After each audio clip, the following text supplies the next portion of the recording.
نفل نماز کا ایک طریقہ بتایا تھا کہ بزرگوں کو ایصال ثواب کر سکتے ہیں، تو کیا ہم اگر اپنی فرض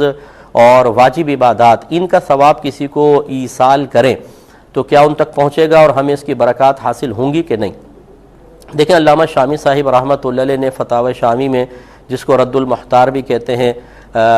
فتاوی علامہ ابن عابدین بھی کہہ دیا جاتا ہے، اس میں صراحتاً لکھا ہے کہ ہمارے علماء احناف نے اجازت دی ہے کہ آپ فرض، واجب، سنت، نفل، مستحب کوئی بھی عمل کریں، اس کا ثواب ایصال کر سکتے ہیں، کیونکہ اصل یہ ہے کہ آپ کے عمل سے کسی دوسرے کو نفع پہنچایا جا سکتا ہے یا نہیں۔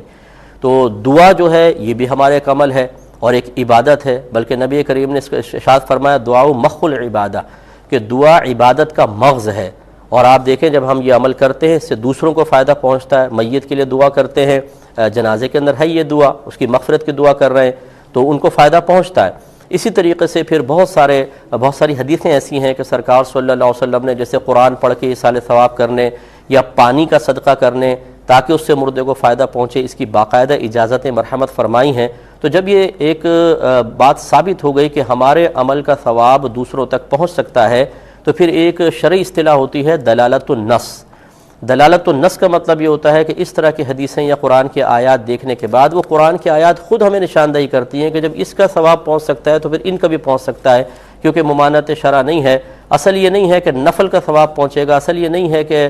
مستحب کا ثواب پہنچے گا، اصل یہ ہے کہ آپ کے عمل سے دوسرے کو فائدہ پہنچے گا کہ نہیں، اور اس فائدہ پہنچانے کے سلسلے میں اگر عمل سے ہم دوسرے کو فائدہ پہنچا رہے ہیں تو اس میں فرض، واجب، سنت، نفل سب برابر ہیں۔ تو لہٰذا اکابرین نے اس وجہ سے دلالت النص سے ثابت فرمایا کہ فرض اور